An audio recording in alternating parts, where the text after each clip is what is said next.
বৈদেশিক মুদ্রার রিজার্ভ হাজার কোটি টাকা পাচারের মাধ্যমে এবং অপচয়ের মাধ্যমে বৈদেশিক মুদ্রার রিজার্ভ কি ভয়াবহ অবস্থায় পৌঁছেছিল সেটি নিশ্চয়ই কারো অজানা নয়।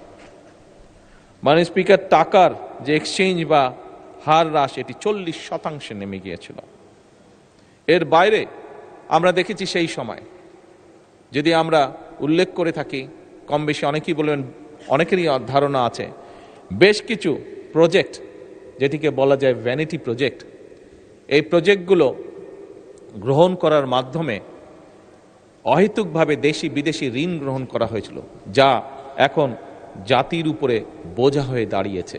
এখান থেকে রেভিনিউ কালেক্ট হয় না, ফলে বাড়তি বাইরে থেকে টাকা দিয়ে এই বৈদেশিক ঋণগুলোকে শোধ করতে হচ্ছে এবং শুধু অল্প সময় না, লম্বা একটি সময় ধরে আগামীতে হয়তো জাতিকে এই বোঝা টানতে হবে। মাননীয় স্পিকার, আমরা এই সংক্ষেপে যে সংকটের কথা আমি বললাম, এই সংকট আছে, আমরা সংকটকে অস্বীকার করতে চাই না। সংকটকে অস্বীকার করে আমরা থাকতেও পারবো না, এটি বোকামি হবে। তবে একই সাথে মাননীয় স্পিকার, সংকটকে আমরা অজুহাতও বানাতে চাই না এবং সেজন্যই মাননীয় বিরোধী দলের নেতার সাথে আমি সম্পূর্ণভাবে একমত। আমরা জনগণকে সাথে নিয়ে রাজনৈতিক সদিচ্ছা এবং কার্যকর নীতির মাধ্যমেই আমরা যে সংকট, এই সংকটকে আমরা সফলভাবে মোকাবেলা করতে চাই। মাননীয় স্পিকার, মাননীয় স্পিকার, সরকারের যাত্রা শুরু হয়েছিল 18ই ফেব্রুয়ারি। যাত্রা শুরু করার সাথে সাথে, কাজ শুরু করার সাথে সাথেই আমাদেরকে রমজান যেরকম ম্যানেজ করতে সামাল দিতে হয়েছে, যাতে করে নিত্য প্রয়োজনীয় সকল কিছু মানুষের ক্রয় ক্ষমতার ভিতরে অন্তত থাকে যতটুকু সম্ভব।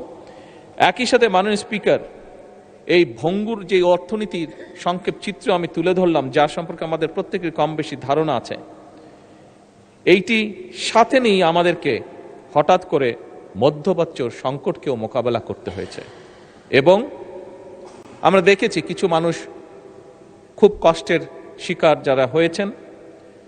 হঠাৎ করে তেলের যেই সমস্যাটা সারা বিশ্বে তৈরি হয়েছিল এবং সেই তেলের যোগান দিতে গিয়ে আমাদের অর্থনীতির উপর একটি বিশাল চাপ তৈরি হয়েছিল এবং এই বিশাল চাপটি যে তৈরি হয়েছিল মাননীয় স্পিকার, এটি নিশ্চয়ই আমরা পত্রপত্রিকা বা সোশ্যাল মিডিয়ার মাধ্যমে দেখেছি, সাধারণ মানুষই সেটি বুঝেছেন। সেটি বোঝার জন্য কোনো বড় অর্থনীতিবিদ হওয়ার প্রয়োজন নেই।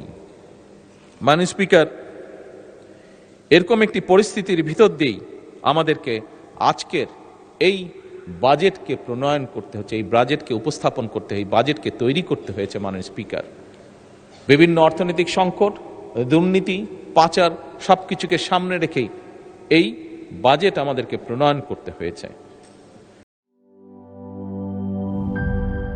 ইউরোপ, এশিয়া, আমেরিকা, যেখানে যাই, বিশ্বের 145টি দেশে আজ ফ্রুটো পাই।